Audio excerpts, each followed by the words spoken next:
Hello everybody, we'll continue with the subject fluid mechanics. We were discussing flow through pipes. So we've discussed all these topics. In this lecture, we'll be discussing a bonus question on parallel connection in pipes. So let's start.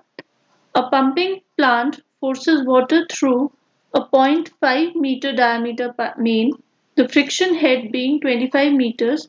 In order to reduce the power consumption, it is proposed to lay another main of appropriate diameter along the side of the existing one, so that two pipes may work in parallel for the entire length and reduce the friction head to 8.8 meters only. Find the diameter of the main if except for diameter it is similar to the existing one in every aspect. So इस question की जो statement है वो अपने आप में ही काफी confusing है but it is a very important question. So let's read it again.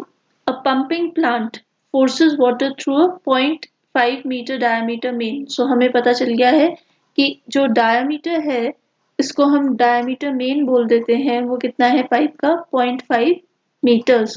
The frictional head being 25 meters. तो head loss due to friction जो main pipe में हो रहा है वो कितना हो रहा है 25 meters. In order to reduce the power consumption. अब ये क्या है, एक पंपिंग प्लांट है जो पानी भेज रहा है. अब उसको क्या करना है, अपनी पावर कंजम्पशन को रिड्यूस करना है. पावर कंजम्पशन को रिड्यूस करने का क्या मतलब होता है कि उसे हेड लॉस रिड्यूस करना है.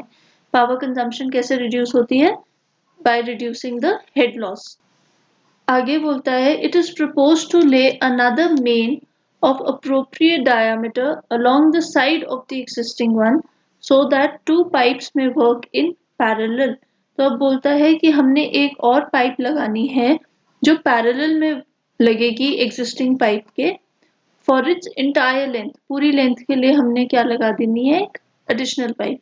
To and reduce the frictional head. अब वो friction की वजह से जो लॉस हो रहा है उसको रिड्यूस कर देगा. और जो क्या हो जाएगा उस लॉस की value, head loss due to friction जो पैरेलल पाइप्स का है वो कितना हो जाएगा 8.8 मीटर्स. तो आप देख सकते हैं कि जैसे ही उन्होंने अपनी पावर कंजम्पशन रिड्यूस करनी थी तो उन्होंने एक एडिशनल पाइप दे दी पैरेलल में और रिड्यूस करके उसको कितना कर दिया 8.8 मीटर्स. कहाँ से, 25 मीटर्स से. तो यही चीज है, to reduce power consumption we need to reduce the head loss. तो उन्होंने ये चीज कर दी यहाँ पे. क्लियर. अब बोलते हैं find the diameter of the main pipe if except for diameter it is similar to the existing one in every aspect. मतलब कि हमने जो पाइप है उसका डायमीटर कैलकुलेट करना है. सिर्फ डिफरेंस क्या होगा कि डायमीटर के अलावा बाकी सारी चीजें जो पाइप की हैं वो क्या रहेंगी, सेम रहेंगी. तो अगर हम दोनों पाइप्स बनाएं तो पहली पाइप तो ये पहली पाइप जो है इसका जो डायमीटर है वो कितना है 0.5 meters. So I can write diameter is equal to 0.5 meters. अब ये हेड लॉस कितना एक्सपीरियंस कर रही है, ये पाइप हेड लॉस एक्सपीरियंस कर रही है H F main equal to 25 metres. ठीक है. अब वो कहते हैं कि हमने दो पाइप्स लगानी है पैरेलल में जो होंगी इस तरीके से कुछ. अब पैरेलल में जब ये पाइप्स हैं इस तरीके से हमारे पास पाइप्स हैं. अब ये जो ये फर्स्ट पाइप है इसको हम बोल देते हैं केस 1. सो केस 1 में क्या हो रहा है कि हमारे पास एक सिंपल पाइप है बट दोनों ही केसेस के लिए हमें लेंथ नहीं दे रखी.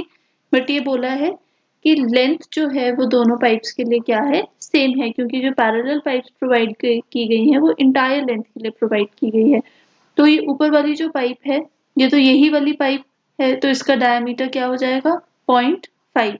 बट जो नीचे वाली पाइप है ये वाली पाइप हमने न्यू लगाई है तो इसका डायमीटर हमने कितना ले लिया, कैपिटल डी. लेंथ दोनों पाइप्स की सेम है. तो पहले फर्स्ट केस में हम कैलकुलेट कर लेते हैं what is the value of F. So I can write H L is equal to 4FL v square upon 2gd। तो 4fl हमें नहीं पता, वेलोसिटी किसके इक्वल हो जाएगी, वेलोसिटी को हम लिख सकते हैं v स्क्वायर ही upon 2 into 9.81 into d। d की वैल्यू कितनी है, d की value is equal to 0.25। This entire thing is equal to 25 metres. ठीक है, अब अगर हम देखें तो f और l जो है वो दोनों केसेस के लिए क्या है, सेम, क्योंकि उसने हमें बोला है कि डायमीटर के अलावा हम और कुछ चेंज नहीं कर रहे हैं। तो जब डायमीटर के अलावा कुछ और चेंज नहीं किया जा रहा है, मतलब F जो है फ्रिक्शन फैक्टर की जो वैल्यू है या कोफिशिएंट ऑफ फ्रिक्शन की वैल्यू जो है वो दोनों पाइप्स के लिए क्या रहेंगी, सेम रहेंगी। ठीक है, इस पाइप को हम 1 बोल देते हैं, इस पाइप को हम थोड़ी देर के लिए 2 बोल देते हैं। क्लियर? तो FL is equal to constant, so I can write FL is equal to constant। Clear? तो यहाँ पे मुझे क्या कैलकुलेट करना है, सिर्फ मुझे तो v स्क्वायर कैलकुलेट करना है। तो v square will be equal to किसकी टर्म्स में कैलकुलेट कर सकते हैं हम, FL की टर्म्स में कैलकुलेट कर सकते हैं। तो v square will be equal to 25, या यहाँ पे लिख लेते हैं FL v square will be equal to 25 upon 4 into 2 into 9.81 into 0.25। So this calculates to be equal to 61.31. So this is FLV square। Clear? अब हमने क्या करना है, इससे अगर हम डिस्चार्ज की वैल्यू कैलकुलेट कर लें तो डिस्चार्ज की वैल्यू कैसे कैलकुलेट हो सकती है, I can write FL v square को कैसे लिखा जा सकता है, q square upon a square is equal to 61.31। तो q स्क्वायर कितना आ जाएगा, q square will be equal to, या फिर हम सिंपल लिख सकते हैं FL q square will be equal to 61.31 into pi by 4, d की वैल्यू है 0.5 square whole square. So this calculates to be equal to 2.364 is equal to FL q square. ठीक है, ये तो हो गया केस 1 की बात। अब बात करते हैं केस 2 के लिए। केस 2 में क्या हो रहा है, केस 2 में हमारे पास दो पाइप्स हैं, एक पाइप है ये और दूसरी पाइप है ये। तो अगर आप पाइप 1 की बात करें तो पाइप 1 में हम क्या कर सकते हैं, अब डिफरेंस क्या है कि जो हेड लॉस है वो हेड लॉस चेंज हो गया है। सो इक्वेशन तो वही रहेगी, हम क्या लिख सकते हैं, HF1 is equal to 4FL1 V1 square upon 2GD1। This is equal to 8.8 meters, क्योंकि यहाँ पे पैरेलल पाइप्स हैं। तो हम लिख सकते हैं 4FL, again FL is constant क्योंकि L1 is equal to L is equal to L2। V1 square को हम कितना लिख सकते हैं, Q1 square upon A square या A1 स्क्वायर। सो 2GD1 A1 स्क्वायर। तो जब आप इसकी वैल्यू सब्स्टिट्यूट करते हैं आपके पास आता है 4FL Q1 square upon 2 into 9.81 into 0.5 into pi square by 16 into 0.5 to the power 4। ठीक है, क्योंकि A1 का क्या है हमारे पास स्क्वायर है, तो मैंने यहाँ पे डायरेक्टली इसका स्क्वायर करके लिख दिया है। So this calculate 10.58 Q1 square FL। तो हम क्या लिख सकते हैं, हम लिख सकते हैं Q1 square FL is equal to 8.8 upon 10.58 which is equal to 0.832। तो ये आ गया हमारे पास पाइप 1 के लिए।